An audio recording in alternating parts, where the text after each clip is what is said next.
Good afternoon, everyone. Good afternoon. It's so great to see so many friendly and familiar faces here. Thank you all for being at CareFest.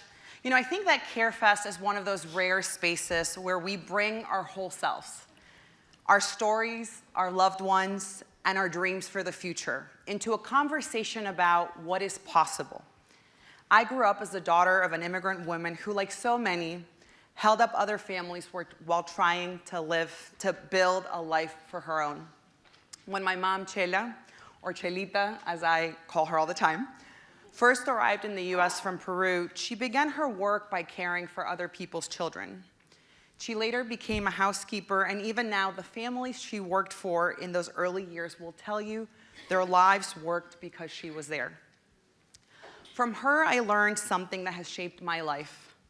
Care is not only a job, care is a way of being in the world. And like so many immigrant women, she did this work largely in the shadows, with dignity, with sacrifice, and without the recognition or protection. Today, I carry her story into rooms like this because we cannot talk about the future of care without talking about the people who make care possible. And right now, they are under attack. Over the past few months, we've seen something in this country we haven't witnessed in decades. The militarization of spaces that were once sacred. Schools, childcare centers, ICE and Border Patrol are showing up in places where children go to learn and play, where parents drop off their babies, and where caregivers earn their living. This is not theoretical. It's in your phones, on Instagram. It's on the ground in places like Mecklenburg, North Carolina, and Charlotte, North Carolina today. In DC, where nearly 40% of childcare workers are immigrants have been forced underground. And 2 weeks ago in Chicago, at Rayito del Sol, where ICE violently detained an educator in front of children and families. So we cannot talk about care without naming the fact that care workers cannot care when they themselves are unsafe. We cannot talk about belonging while ICE patrols schools, school zones, and we cannot talk about family stability while caregivers fear being taken from their own kids while caring for everyone else's. Nearly 1/3 of our care workforce is immigrant. In some places, that number is up to half.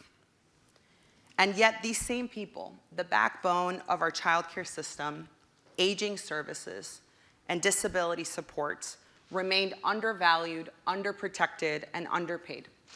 So this moment forces us to confront both the crisis and the opportunity. The crisis is that without immigrants, our care systems collapse. Families can't work, communities can't function, and elders and children go without support.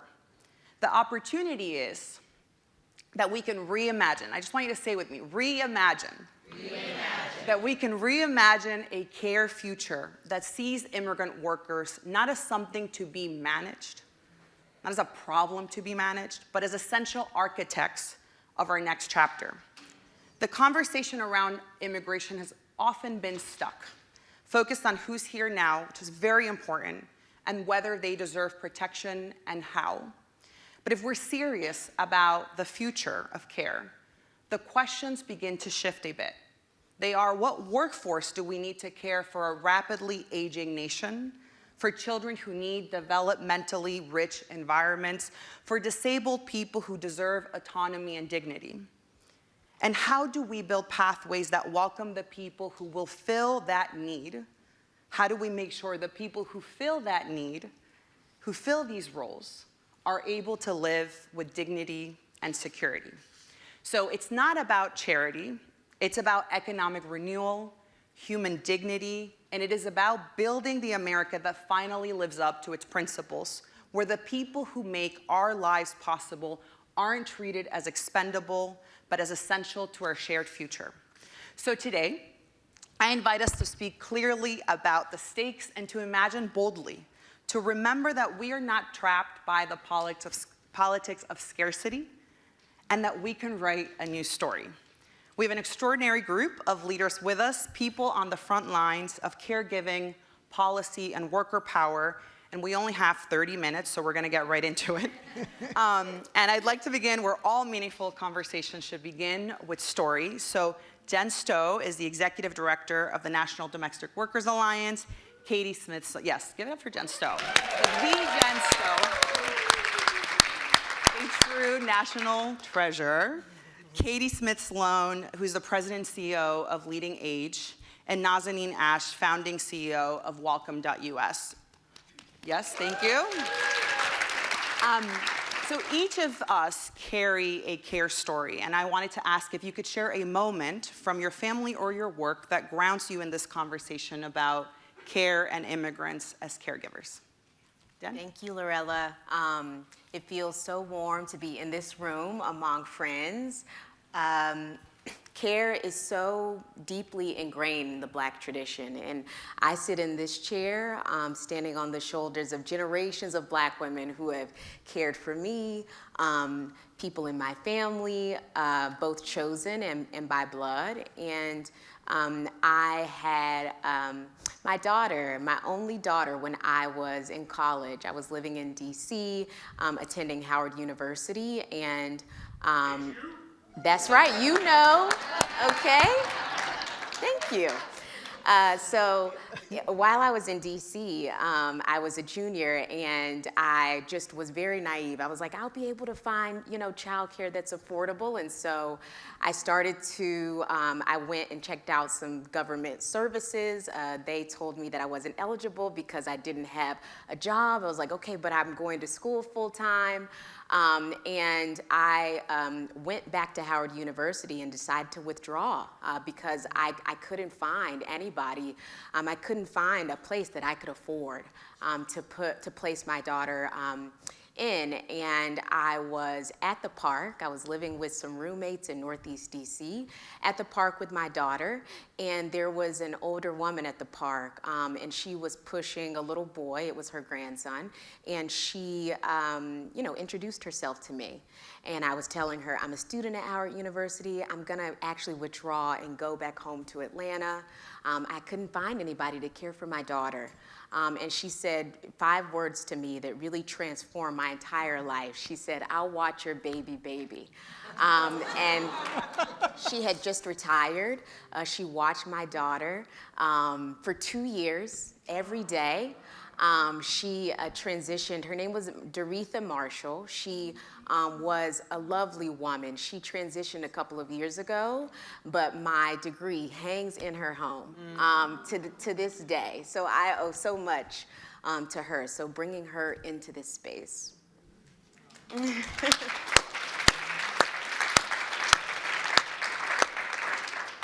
So my caregiving story really underscores the point that you made, which is that our caregiving workforce is a global workforce. Mm-hmm. And for 20 years, I cared for my parents and consecutively. And over the course of that 20 years, their caregivers were from Belize, from the Philippines, from Nigeria, and from Haiti. Mm. And they were, what I was so struck by was how loving they were when they had left their families thousands of miles away to care for my family. And they were part of our family for years and years. And when my parents both ended up in hospice care, every one of those hospice care workers was from another country. So these are folks coming from countries where they revere their elders, where supporting an older adult is considered to be a privilege and an honor. And we can't lose sight of that as we think about our current situation with immigration. Thank you so much, Kate. Nazanin? This is such a beautiful and important place to start these conversations. I thought a lot about this question because I'm the mom of 5, so it would be really easy to talk about the third parents, as we've always referred to them, who have supported me and who have supported my husband and our 5 kids to be thriving, happy, healthy, kind, and decent humans. It has always seemed insufficient to use any other words but third parent. But what I really started to think about was my mom, My mom came to the United States when she was 18. She came as part of an arranged marriage. My dad, both of my parents are from Iran. My dad was a student here in the United States. He went home one summer. His parents were like, I think it's high time you got married. You know, he married my mom. A week later, she was in undergraduate student housing in Kansas. She didn't know anyone. She didn't speak the language. She didn't know the culture. She barely knew my dad. And a month after that, she was accidentally pregnant with me. And she never even told her parents that she was pregnant with me because she worried about how it would stress them, thousands of miles away in Iran, not being able to do anything. So she went through her whole first pregnancy, like so alone, not even, again, think about being in a strange culture and not talking to your mother or your aunties, you know, when you're going through your first pregnancy. Flash forward, the Iranian Revolution happens in the last year of my dad's PhD. And for a hot second, they thought about going back. My family is Muslim. The contours of the revolution were not immediately apparent to them. But my mom was worried about me and what my future in Iran might look like. So she made this extraordinary sacrifice and was separated from her family for years and years so that I could live my life here and be who I am here and be all that I can be here. And along the way, she got her degree, but it took her 8 years because she never even wanted me to know that she was in school. I didn't know she was in school until her best friend came to get me ready for her graduation ceremony. Wow. And she was the one, you know, no Iranian parents send their single daughters away, far away to school. She was the one who whispered in my ear, you know, why don't you go see that college on the East Coast? It's the most different one you applied to, and supported me to do that. And it just amazes me over and over again, like thinking about how much she sacrificed. I'm thinking about Jenn and what she talked about, culture of care. Like my mom came from a culture of care that demanded this kind of sacrifice for her kids. And I think it's so extraordinary that she never demanded that kind of sacrifice from me. In fact, she just dedicated herself so that I could flourish in all the ways I wanted to. And that includes lots of trips from California to take care of the 5 grandkids. Thank you for sharing your stories. Katie, I want to start getting into it with you. As you're seeing this moment from the perspective of providers who really focus on aging care, and wondering if you could help us understand what it looks like when care facilities can't staff properly. What happens to the caregivers, what happens to the families, and to the communities that rely on them? Well, at the bottom line is if there are no caregivers, there is no care. So our members are all not-for-profit organizations throughout the country, providing all kinds of care and services and supports, and they stop admissions. They simply say, if we can't don't have the staff to provide quality care, then we're not going to accept people. Which then, of course, places the responsibility on family members, since there's essentially nobody else. Mm-hmm. And this is having right now just a huge impact on our members, particularly with the TPS, the changes to TPS, and suddenly losing 16 patients that have to be deported right away, or Venezuelans or Cubans. And it's disruptive to the people who live there, but it also means that they can't provide enough services. And access is a problem. I actually want to stay with you for a second and ask, given how uncertain this moment is, what actions are the people that you're working with who are part of your networks, what actions are they taking to protect their workers, and what lessons might that hold for how we value and support care in the long term, right? And so there is the present moment, and then there is the reality about the future and the workforce. And so what can we learn about now as we think about the long term? So sort of in the short run, many of our members are hiring immigration lawyers to protect their workforce. So if they are applying for asylum, need legal support, it's there for them. And I think in the long run, I think we absolutely need to create legal paths to immigration to support our care workforce. I just want to lift up this quote from you. If there are no caregivers, there is no care. Right? Like, it's so simple and so powerful. Yeah, like we want care in this country, then we need the workforce for it. And we need to treat our workforce in the way that it deserves. Jenn, I'm going to start or come to you because you're hearing from workers every day. And I wonder if there's a story that you've encountered recently that really captures the impact that this moment is having on their lives and the families they care for. Yeah, we're hearing so many stories from domestic workers all over the country right now. So NDWA is the voice of 2.2 million nannies, care workers, and house cleaners all over the country from all 50 states. And these are workers who are 90% women, largely women of color, many immigrant women, and we have been doing surveys and having conversations with our members, especially over the course of the last 10 months.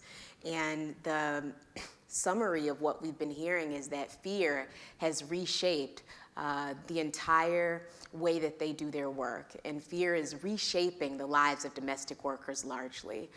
There's fear because of the mass deportation efforts and immigration enforcement that's happening from Charlotte, like you said, Lorella, to Chicago, to LA, to other cities all over this country. We are seeing workers who are afraid to go into public, having to make difficult decisions about whether to take their kids to school, scared to go to the grocery store, even scared to go to work. So having to really lean on folks for accompaniment and support. We are also seeing people who have to make difficult decisions about the industries that they're in. We have a member from one of our affiliate organizations in Chicago. Her name is Zuri, and she was telling a story about how she was a nanny for many years, but it's not something that she feels comfortable doing now because she knows that she has to go to the park. Those children deserve it, and she's transitioned to doing house cleaning because she knows that she won't have to leave. It's more predictable in this time, so safer for her. There's a lot of devastation and fear, and because of immigration enforcement, but then on the other hand, there's also so much economic uncertainty. We know that we are living in a precarious economic environment. And so what's happening at the macro level really impacts domestic workers.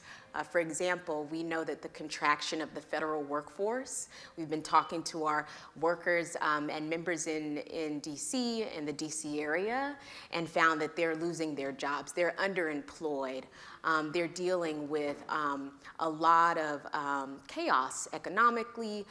We also found in September, we surveyed domestic workers, and they told us that over 60% of them had trouble paying their rent on time or mortgage on time. So the economic uncertainty coupled with the fear is really impacting the workforce and impacting the day-to-day lives of domestic workers.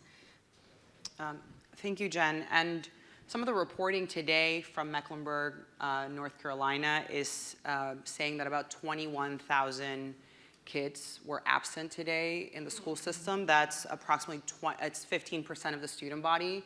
So that is, very hard choices that families are having to make just in the morning or the night before because they hear that there's ICE presence and Border Patrol presence in their community. And it's too dangerous to send your kid to school, right? But I want to not only be operating from a place of fear and heartbreak, which is so much of what we experience today, but also one of hope. And so, Jenn, there's also just an incredible wave of organizing by people who have never tuned into immigration. They may have never tuned into this work before, who are taking enormous risk and are in action. So is there a story about, something in the last few weeks that has really inspired you and that makes you feel hopeful in this moment about the kind of future we get to see together? Yes, of course. Lorella, you told the story about the child care worker, Deanna, who was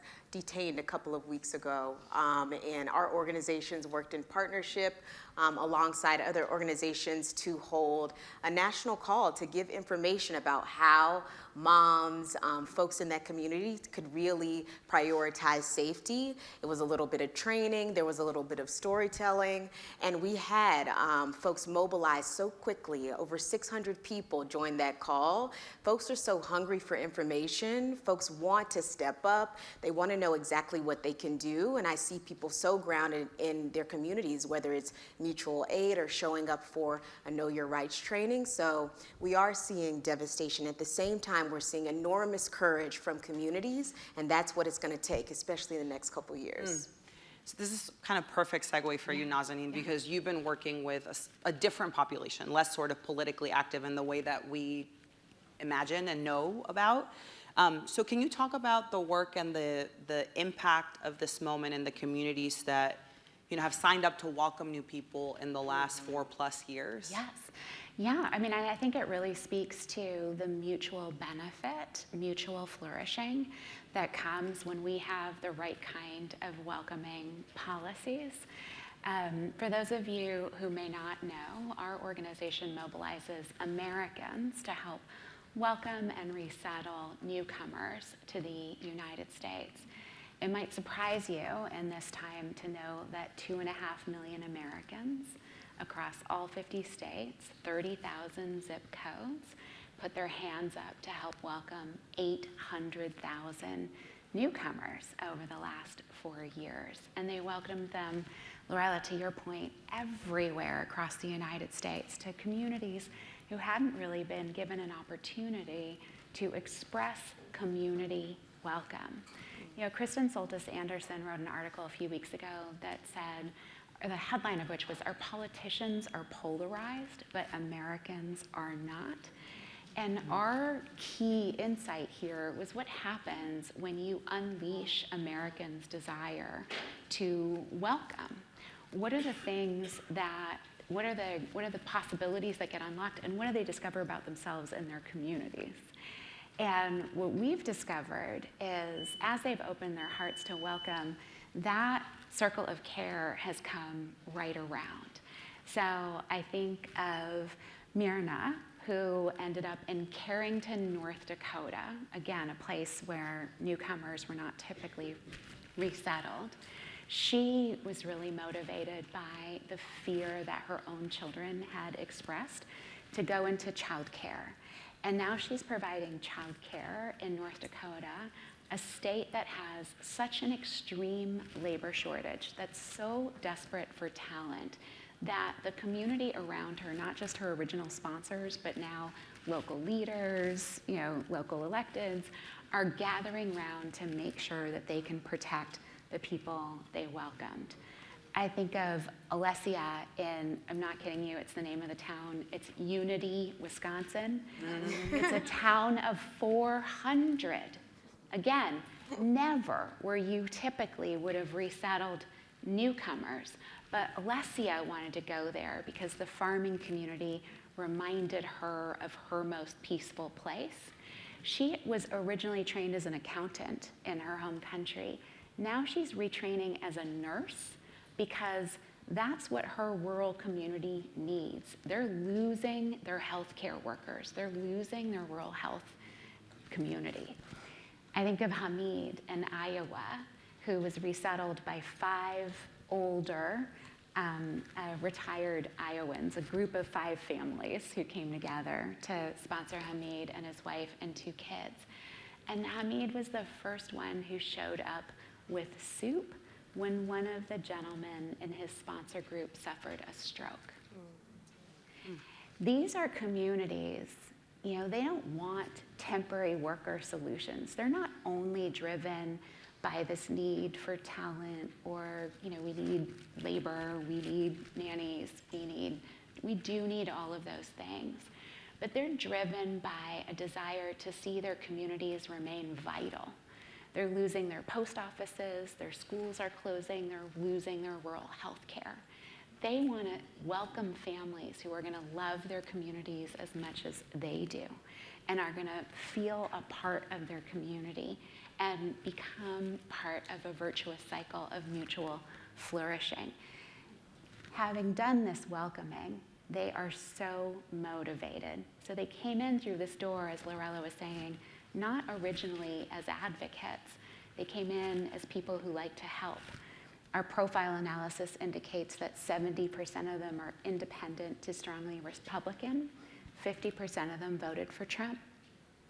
And now they've engaged their members of Congress 200,000 times. They've reached every single representative. They've reached every single senator. They are coming to Washington. They are relentless. They have experienced what welcoming will do for their communities, and that's now the vision and possibility they carry forward. And they are so motivated to be the people who extend that ideal of who we are to the next generation of new Americans. I have like 20 follow-up questions, and we're limited by the time here, but for a long time, and I like to think of myself as the product of the immigrant youth movement in this country. It just really changed my life, and for a long time, we made a decision to really make the protagonists of the movement and the story about immigration in this country about people who were directly impacted or who were undocumented and or immigrants. And I think so much about this next chapter doesn't mean people need to step aside, but we actually need to make room for more people to be in a protagonist role. And when I think about the communities and the people that everyone here is organizing and in relationship with, I think there's so much power there, right? Because they understand the role that these people play in their lives and in their communities, not just through the workforce, though that is critical, but also how they're revitalizing communities and rural communities especially to ensure that the kind of public goods that are available to people don't shut down. And so I wonder if you all can reflect on the role that caregivers can play in helping us build a more direct sort of constituency with people who are, who've maybe not been prioritized in the conversation. Because I think part of the case that we get to make in this round is what is a benefit to America? And we stopped making the case to America, I think, a long time ago. So maybe like a quick round, Jenn, with you to close us off. I think about the ecosystem that surrounds the domestic workers movement. We've known for a long time that we have to bring, just like you said, Lorella, so many people into our movement and into this fight. And so we have partner organizations like Hand in Hand that organizes employers. I think about our care workers who are supporting our aging loved ones and disabled loved ones, and how the relationship with folks' clients is so important. An example is during COVID, home care workers had to make really impossible, difficult choices between really supporting their client or going home to their kids because of the harm and the risk. And so many workers chose to really quarantine with their client or become live-in nannies for a temporary time. So I think about just the relationships that can be built. And I also think about, as a Black American woman, I think about the relationship that Black Americans in this country have with migration. And I think about the throughways that are the throughways of that relationship, and how so many Black folks, especially from the South, our folks had to migrate and they moved to different places so they can have better lives, think about their children, just as you said, Nazanin. And so I think about that connectivity and how it's really important in this time that we're very clear-eyed about like fighting for everyone, especially when we think about what's happening with immigration right now. I think, you know, we have to stop thinking about caregiving in isolation, but really think about everybody whose lives are touched by one caregiver. Think about how do we mobilize, how do we galvanize them, and how do we create a movement? Excellent. Thank you. Nazanin? You know, I've been thinking a lot about like these 70% movements, you know, like where 70% of Americans agree on the solution, but somehow that's not what's reflected in our politics or in our policies. And I think what we learn from them is proximity and allyship and culture change are such important factors to being, you know, to ensuring that that 70% solution can become the solution. And that was what we set out to do. What happens when we invite Americans in to be part of the solution and open that door without asking them first to have an opinion about immigration policy, but because they wanted to do something for somebody else and they wanted to do something for their community. Okay, so as we wrap, I want to name something that often gets lost in policy debates and conversations, because care is the place where our humanity is most visible. When families invite a caregiver into their home, when they invite people into the lives of their children, into the intimate rhythms of aging and disability, that is not a transaction, it's a relationship, it's a bond, it's the sense of a shared future. And if we can see immigrant caregivers the way that families across this country already do, as indispensable, as trusted, and as part of us, then we can build a care system worthy of their contributions.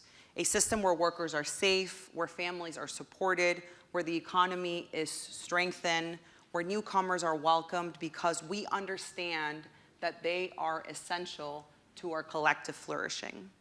So we are not resigned. No one on this stage, and I imagine no one, actually I know with a lot of certainty that no one in this room is resigned to the politics of now, because there are builders and storytellers, and in this room, architects of a future where care is abundant, where it's dignified, and where it is rooted in our deepest value. So that's the invitation of this moment and the call to action to all of us, and that is the work that we get to do together. So join me in thanking this extraordinary panel of women and leaders shaping the future of